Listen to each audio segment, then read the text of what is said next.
बहुत प्यारे दोस्तों, आज एक अलग तरह से विषय लेकर मैं आपके सामने हाजिर हूँ।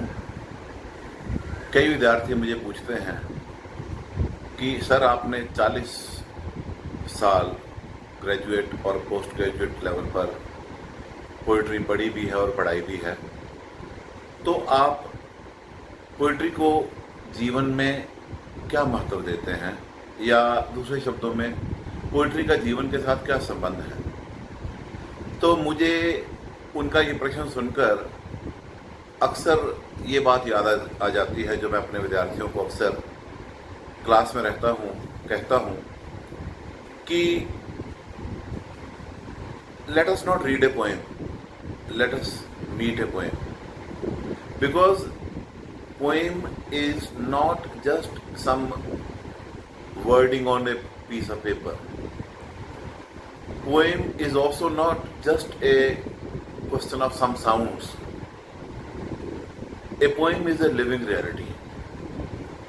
It has a life of its own. It pulsates with life. It vibrates with life. It has a heartbeat. It has a thought process.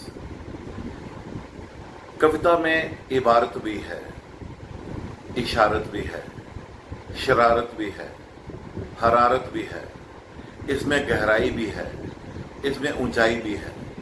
कविता जीवन के हर पल में आपका साथ देती है। हमारे व्यक्तिगत जीवन में ही क्या, आप सारी सृष्टि की तरफ देखो तो सारी सृष्टि एक तयशुदा संगीत के मुताबिक, एक कविता रूपी संगीत के मुताबिक चल रही है।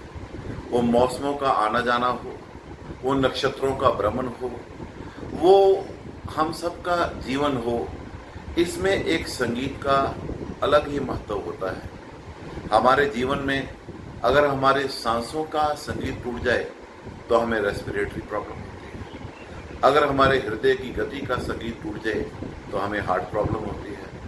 अगर हमारा कोई भी ये संगीत टूटता है, जहाँ जहाँ संगीत टूटता है वहाँ वहाँ जीवन बिखर जाता है। इसलिए मैं कहता हूँ let's not read a poem, let us meet a poem, क्योंकि हर बार जब आप कविता को पढ़ते हो या सुनते हो तो आपको एक नयापन नजर आता है, क्योंकि कविता एक जिंदा चीज है। कविता नदी की तरह बल खाती हुई, लहराती हुई, जैसे नदी चलती है जिगजैग तरीके से, ऐसे कविता भी जिगजैग तरीके से चलती है। जो प्रोज होती है वो स्ट्रेट लाइन में चलती है, लाइक मैन मेड कनाल्स, जो सीधी लाइनों में चलती हैं। लेकिन कविता बल खाती हुई चलती है, कहीं पे तंग है तो कहीं पे विस्तृत है, कहीं पे तेज है तो कहीं पे धीमे है। ये जिंदगी की तरह ही है। इसलिए शायद एक स्टैंजा यहाँ, एक यहाँ, एक यहाँ, एक यहाँ, जिगजैग तरीके से बल खाती हुई कविता चलती है, और जीवन भी ऐसे ही चलता है। इसलिए मैं समझता हूँ जीवन का कविता के साथ, कविता का जीवन के साथ बहुत गहरा संबंध है। और जो बात आप कविता में कह लेते हो वो बहुत ज़्यादा शब्दों में भी आप कह नहीं पाते, क्योंकि कविता में इशारा होता है, कविता में सिंबल्स होते हैं, कविता में कॉनोटेटिव मीनिंग्स होते हैं, डेनोटेटिव मीनिंग्स होते हैं, सजेस्टेड मीनिंग्स होते हैं, इमेजरी होती है, साउंड्स होती हैं। कविता कई तरीके से आपके साथ बात करती है। कविता सिर्फ शब्द नहीं है, कविता कई कुछ है, और कई कुछ का जोड़ से ज्यादा भी है। It is more than sum total of its elements. It has a life of its own. So I repeatedly tell my students not to read a poem but meet a poem, treat it as a living reality. कविता का अब देखो, एक कविता की लाइनें ही हैं जो जिंदगी के बारे में कैसे खूबसूरती से और संक्षिप्त रूप से बता देती है। छोटी सी लाइनें हैं कि दरअसल एक सहेली है, जिंदगी मौत की सहेली है। अब ये बात बहुत ज़्यादा लफ्ज़ों में आप लेक्चर करते हो, शायद ना कह सको जो 2 लफ्ज़ों में आपने कह दी, क्योंकि कविता एक उड़ान है भाई, क्या खुला आसमान है भाई। ये संयोग ही नहीं है कि दुनिया का जो सबसे अच्छा साहित्य है वो कविता में ही है। वो बाइबल की वर्सेस हों, कुरान की आयतें हों, गुरु ग्रंथ साहब की वाणी हो, गीता के श्लोक हों, रामायण की चौपाइयाँ हों, वो सब संगीत में ही है, वो सब कविता में ही है।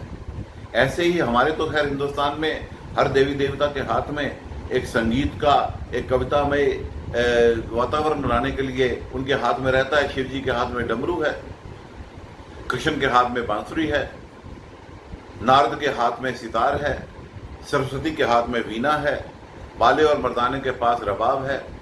ये सब कुछ संगीत को जीवन में कितना महत्वपूर्ण है इस बात को दर्शाती है।